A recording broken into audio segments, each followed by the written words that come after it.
Sir. Sir, I just have one question. Sir, I just have a question for you. Let me in. Why are we doing a fundraiser for Haiti, sir? Sir, why are we doing a fundraiser? Why? Why are we doing a fundraiser? Sir. Why are we doing a fundraiser? Turns out I was barking up the wrong tree back there. But I found the right person to dog for answers about this Monday's fundraiser. Oh my gosh.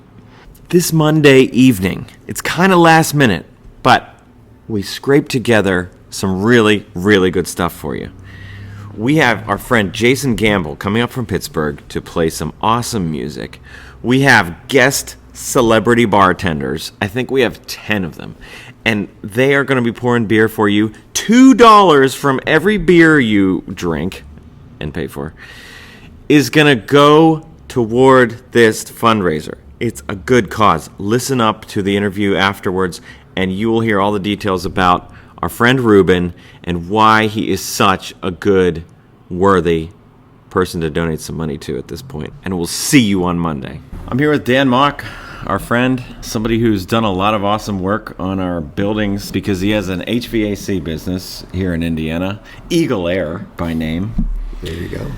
And Dan is spearheading a fundraiser for a really special person that he's known for a lot of years. Who is that? His name is Ruben Mercier. That's my best French accent. He is a man that we met. We meaning John McCombie and I, God rest his soul.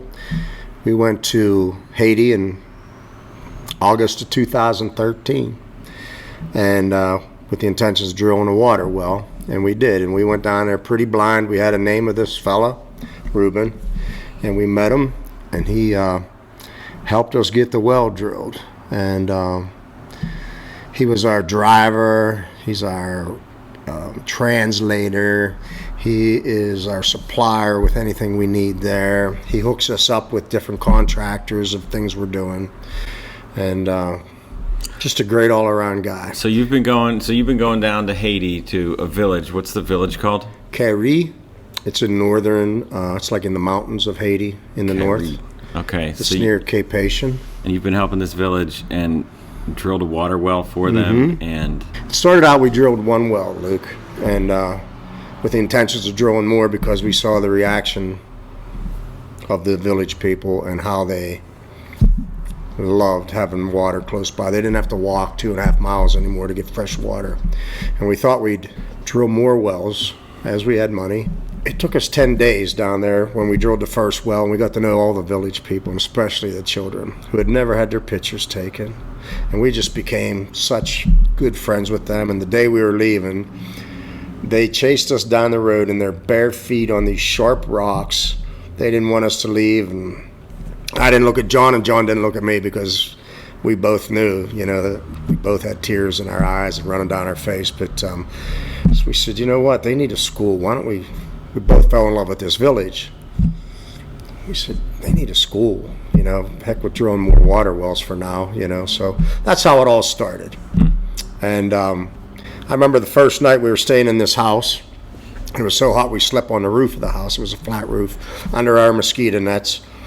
And John said to me, do you trust this Ruben guy? I said, I don't know. I said, I've known him as long as you have.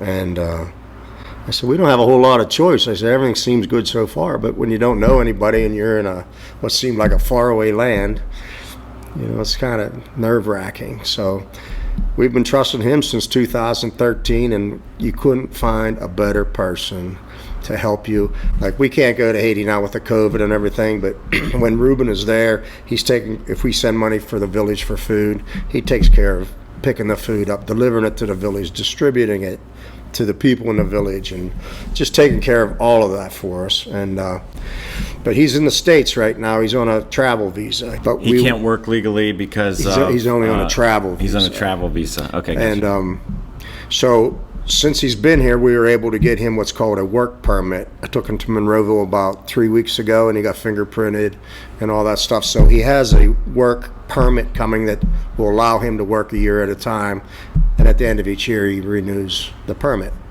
We should be getting that permit real soon, so he's going to be looking for a permanent job. We're thinking he might go to CDL school to get a truck driver license, because it seems like that's in demand, and that'd be a good job for him. He's a smart man, knows 3 languages, has a business degree. Why did he leave Haiti to come to the U.S.? I plan to get his family up here somehow. Is he trying?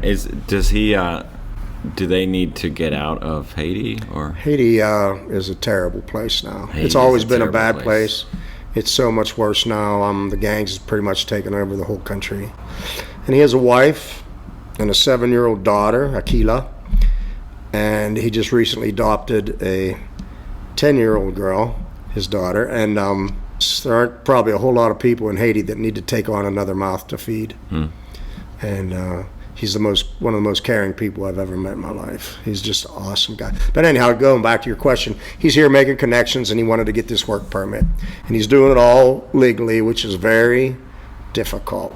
Yeah. And it'll be even more difficult to get his family here. But right now, we'd like to get him home around the holidays, but he has to get this work permit first so that he can come back freely.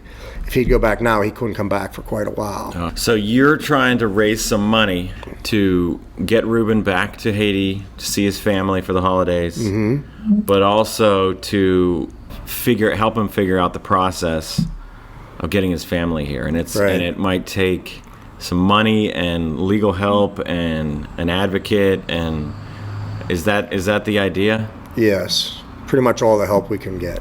All the help we can get. So there's the money, there's the legal help, there's the knowing politicians or having an in with somebody. And it's very, very hard for Haitians to get to America and stay in America. What are we doing here on Monday, this coming Monday? We're going to have a surprise little get-together at one of my favorite places on earth, Levity. What? And we are going to have guest bartenders. We've got a pretty good lineup of great people. Jason Gamble's going to be here. Oh, I like that guy. Yeah, he's one heck of a guitarist. He owes vocalist. me a Yeti cooler. Actually, he stole my Yeti cooler. Really? True story. Yeah. That's the real reason we're getting him here. Get that cooler back. Well, it's I don't want to say it's not part of the equation. I will not let that word out so that he. So Jason Gamble's going to play some music on the acoustic guitar with his sing-song warble. I'm glad you said that. And all their tips are going to go to Ruben for. Okay, all the tips are going to go to Ruben. 100%. This is a fundraiser, and all the funds are going to go to Ruben. He's going to use it for.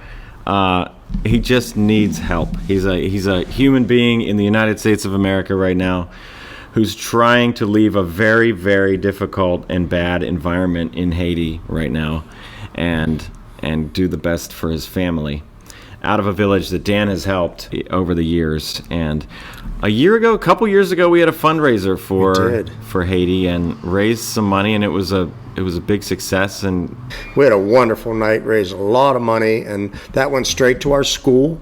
We're building a school. It started out a very small school, but since we drilled the water well, more and more people have moved into the village. And we went from about 30 people to 345 children. So our school went from 30,000 to closer to 400,000 now, and it's up. The walls are up, the roofs are up. They're using it, but it's far from finished. But that's not a concern right now. Right now, we're keeping them in food, and we're working with Ruben right now because we got to help him because he's helped us so much since 2013.